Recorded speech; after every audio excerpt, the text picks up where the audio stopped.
ఓయ్ దోస్తులు అందరికీ నమస్కారం. మార్నింగ్ వ్లాగ్ తీసానండి, మినీ వ్లాగ్ లాగా. ఇంట్రెస్ట్ ఉంటే వచ్చేయండి, లేదనుకుంటే స్కిప్ చేసి వచ్చు, నో ప్రాబ్లం. మీ వాల్యుబుల్ టైంని నా వీడియోస్ కోసం కేటాయిస్తున్నారే అందరికీ కూడా ధన్యవాదాలండి. చాలా చాలా థ్యాంక్స్. ఏం లేదు, మార్నింగు టిఫిన్ టైము షూట్ చేశాను. ఎప్పుడు కూడా టిఫిన్ అనేది బయట తెచ్చుకోమండి, చాలా తక్కువ తెచ్చుకుంటాము. ఎప్పుడో ఇంట్లోనే టిఫిన్ అనేది పెడతాను. ఇంకా చల్లనం అయితే చాలా మంచిది, కానీ అది ఎప్పుడో స్కిప్ చేసేసాము. హస్బెండ్ ఎక్కువగా ఇష్టపడతారు, అతనికి కూడా పెట్టడం మానేసి అనమాట. ఇడ్లీ అది పెడుతున్నాను, పిల్లలు కూడా తింటారు. హెల్త్ ప్రాబ్లం, జలుబు అది అయిపోతుంది వాళ్ళకి, నాకు కూడా సేమ్ అంతే. అందుకోసమని స్కిప్ చేసేసాము. ఇడ్లీయే పెడతాను ఎక్కువగా, లేకపోతే దోశ చేస్తాను అనమాట. అమ్మ వాళ్ళే ఇస్తారు పప్పు అయితే. అంటే అమ్మ వాళ్ళు మినుములు అవి పండిస్తారు కదా, సంవత్సరానికి సరిపడగా నాకు అమ్మ తెచ్చి ఇస్తుంది పప్పు. అందుకోసమని ఎక్కువగా టిఫిన్ అయితే ఇంట్లోనే ప్రిపేర్ చేస్తాను. ఏంటంటే బయట తెచ్చుకోవడం వల్ల చైనా సాల్ట్లు అవి ఎక్కువ ఎందుకు లే అనే ఉద్దేశంతో పిల్లలకు కూడా పెడతాం కదా అని చెప్పేసి నేను ఎక్కువగా తీసుకురాను బయట నుంచి. అంతే, ఇంకేం కాదు. ఒక 5 డేస్కి ఇలా సరిపోతుంది. వన్స్ మనం ఇడ్లీ కానీ దోసపిండి కానీ ఫ్రెష్గా రుబ్బుకోవాలి. ఉప్పులే కలపకుండా ఫ్రెష్గా నీట్గా మంచి కంటైనర్లో ఉంచుకున్నాం అనుకోండి, ఫ్రెష్గానే ఉంటుంది. ఫ్రిడ్జ్లో స్టోర్ చేసుకొని మనం ఎప్పుడు కావాలంటే అప్పుడు చేసుకోవచ్చు. నేనైతే బొంబాయి పచ్చడి, నెక్స్ట్ వచ్చేసి శనగపలుకుల పచ్చడి చేశానండి. ఎప్పుడు కూడా ఎక్కువ బొంబాయి శనగపలుకుల పచ్చడి, లేకపోతే టమాటా చేస్తాను. ఉల్లి చట్నీ కూడా చేస్తాను టైం ఉంది అనుకుంటే. ఈరోజు అయితే బొంబాయి పచ్చడి చేశాను. చాలా ఇష్టం అండి మా పెద్దవాడికి బొంబాయి చట్నీ, మా హస్బెండ్కి కూడా చాలా అంటే చాలా ఇష్టం, తింటారు. నాకు నా చిన్న కొడుకుకి శనగపలుకుల చట్నీ అంటే ఇష్టం. బొంబాయి పచ్చడి అయితే నేను చేసే పద్ధతి చెప్తాను, ఒక్కసారి వినండి. చాలా బాగుంటుంది, టేస్ట్ అయితే సూపర్ అంటే సూపరు. ఇలా ట్రై చేస్తే మాత్రం చాలా సింపుల్, పెద్ద కష్టం కూడా ఏం కాదు. పోపు దినుసులు వేసుకుంటాము, అన్నీ ఏం అవసరం లేదు, కొన్ని పోపు దినుసులు వేసుకోవచ్చు. జీలకర్ర, ఆవాలు, నెక్స్ట్ వచ్చేసి ఆనియన్స్, పచ్చిమిరపకాయలు. మీ దగ్గర పచ్చి అల్లం వెల్లుల్లిపాయ పేస్ట్ ఉంటే అది వేసుకోండి, లేదనుకుంటే మామూలుగా అల్లం వెల్లుల్లిపాయ కచ్చబిచ్చ దంచుకొని వేసుకోండి. పచ్చిమిరపకాయలు నెక్స్ట్ వచ్చేసి కరివేపాకు.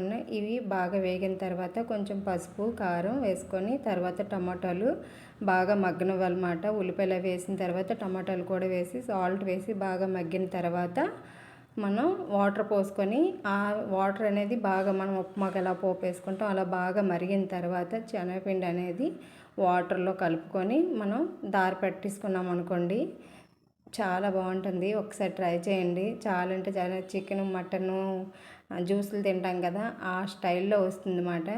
ఇడ్లీకినైనా దోసకైనా పూరీకైనా ఈ కాంబినేషన్ చాలా బాగుంటుంది. ఇక్కడ ఏంటంటే ఇడ్లీకి ఎక్కువగా శనగల చట్నీ ఇస్తారండి, అదే ప్రాసెస్. అందులో శనగలు వేస్తాము అంతే. వాళ్ళు ఏంటంటే వరిపిండి కలుపుతారు అనుకుంటా, వరిపిండి దారి పెడతారు, మనం శనగపిండి పెడతాం. శనగపిండి వల్ల ఏంటంటే కొంచెం టేస్ట్ అనేది బాగుంటుంది, అది కూడా బాగుంటుంది. చైనా సాల్ట్లో వేస్తారు. ఎక్కడికి వెళ్ళా సరే ఇక్కడ శనగల కూర ఇస్తారండి. అన్ని చట్నీలు ఇస్తారు, ఎక్కువగా మనలాగా ఈ పిండి చట్నీ బొంబాయి చట్నీ ఉండదు అంతే, ఇంకేం కాదు. మీకు ఇంట్రెస్ట్ ఉంటే విని మీ మిస్సెస్లకు చెప్పండి, చాలా బాగుంటుంది. ఇలా ట్రై చేస్తే. చూపించలేదు, నాకు స్టాండ్ అనేది అవైలబుల్గా లేదు, అందుకోసం అది చూపించలేకపోతున్నాను, ఇంకేం కాదు. చూపించినా చెప్పినా ఒకే ప్రాసెస్ అండి. టిఫిన్ అయితే పెడుతున్నాను. ఇంకా మీకు ముందు ఇడ్లీ చూపించాను కదా, నాది చిన్న ఇడ్లీ ఇది పాత్ర, అది వచ్చేసి 8 ఇడ్లీలు, 4 ఇది అంటాం కదా కుడుములు అంటాం మేమైతే, ప్లేట్ కుడుములు, అవి కట్ చేసుకోవచ్చు. అమ్మాయి కొనేసి ఇచ్చింది నాకు. ఇదైతే ఎంచక్క హ్యాపీగా ఉంటుందండి. నేను 4 ఇడ్లీలు 4 ముక్కలు అవుతాయి, 8 ముక్కలు అయితే మాకు ఫుల్గా అయిపోతుంది నలుగురికి. నేనైతే ఎక్కువగా టిఫిన్ తిన్ను, స్కిప్ చేస్తున్నాను ఈ మధ్య. పిల్లలకి హస్బెండ్కి సరిపోతుంది అంతే. ఉంటే తింటాను, నేను చాలా ఫుడ్డీనండి, బాగా ఇష్టపడతాను ఫుడ్ తినడానికి. నాకు ఎక్కువ ఫుడ్ తినాలంటే ఇష్టమే కానీ మరీ ఎక్కువగా తినడం వల్ల హెల్త్ ఇష్యూస్ వస్తున్నాయని చెప్పేసి స్కిప్ చేస్తాను అంతే.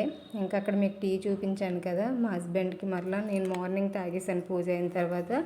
హస్బెండ్కి మరలా టీ అనేది అక్కడ పెట్టానమాట, అతనికి ఇచ్చాను. ఇంకా మా చిన్నాడు ఇద్దరు గుద్దులాడిపోతున్నారు, సెలవులు కదా.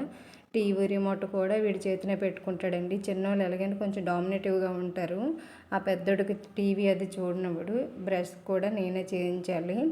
అంటే చిన్నపిల్లడు కదా, నేనే చేయించాలని చెప్తున్నాను, కానీ వాడికి ఇంకా చేసుకోవడం రాదు అని చెప్పేసి అలవాటు అవుతుందని అప్పుడప్పుడు ఇస్తాను, కానీ రెగ్యులర్గా నేనే బ్రష్ అది వాష్ చేస్తాను అంతే. ఇంట్రెస్ట్ ఉంది అనుకుంటే వీడియో వాచ్ చేయండి. దీనికి కూడా మళ్ళీ పిచ్చి పిచ్చిగా బ్యాడ్ కామెంట్స్ అవి పెట్టకండి, ఎందుకంటే మనం చూసే పద్ధతిని ఏదైనా పాజిటివ్గా ఉండాలి. నెగిటివ్గా చాలామంది చేస్తున్నారండి. ఆడవాళ్ళు కూడా చాలా వల్గర్గా ఉన్నారు. అలాంటి వాళ్ళకి వెళ్ళి పెట్టండి, వాళ్ళు మారుతారేమో కొంచెం కాకపోయినా కొంచెమైనా. సంస్కారం ఇల్లాలు ఒక ఇంటి ఇల్లాలని, ఒక సంస్కారం కుటుంబంలో నుంచి వచ్చిన వాళ్ళని ఇలా బ్యాడ్గా థింక్గా చేయకండి దయచేసి. ఎందుకు ఈ మాట అంటున్నాను అంటే అర్థం చేసుకుంటారని అంటున్నాను. చాలామంది మూర్ఖులు కూడా ఉన్నారు. ఆ మూర్ఖులకి నేను మూనార్కుని నన్ను మార్చలేరు అంటారే, ఆ మూర్ఖుల్ని ఎప్పుడు కూడా మనం మార్చలేము, కానీ ఒకడన్నాడు ఉన్నాడు మార్చడానికి, దేవుడు అన్నాడు ఖచ్చితంగా ఉన్నాడు మాట, అలాంటి మూర్ఖుల్ని మారుస్తాడు.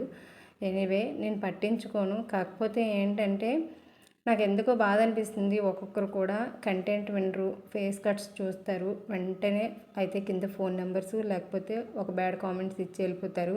వాళ్ళకి ఎందుకు అంత సునకానందం నాకు అర్థం కాదు. చాలామంది లేడీస్ వాళ్ళు కూడా ఇలా తయారవుతున్నారండి. చాలామంది లేడీస్ కూడా పరమ చండాలంగా ఉన్నారు, దరిద్రంగా ఉన్నారు లేడీస్ కూడా. వాళ్ళు ఏంటి ఇంట్లో మరి మగవాళ్ళు ఏమన్నారో లేకపోతే వాళ్ళు అలా కంటెంట్ అలాంటిదో ఏంటో తెలియదు, ఎంత వరస్ట్గా ఉన్నారు కదా. నిజంగా చెప్పాలంటే ఆడవాళ్ళ నుంచి కూడా చాలామంది మగవాళ్ళు చెడిపోయిన వాళ్ళు ఉన్నారు. వాళ్ళే మార్చలేము, వీళ్ళే మార్చలేము. ఎనీవే నా మినీ వ్లాగ్ నచ్చినట్లయితే ఖచ్చితంగా మీ అభిప్రాయాన్ని కింద కామెంట్ రూపంలో తెలియజేయండి. వాడు పేచీ పెడుతున్నాడని చెప్పేసి మీకే చెప్తున్నాను, వచ్చి మా అబ్బాయిని తీసుకెళ్ళిపోండి అని. అక్కడ పేచీ పెట్టాడు, ఆ వీడియో డిలీట్ చేస్తావో లేదా, ఫీలింగ్స్ ఎక్కువ మళ్ళీ. వాడి కోసమే టిఫిన్ అయితే రెడీ చేశాను కదా, వాడి కోసమే పెడుతున్నాను.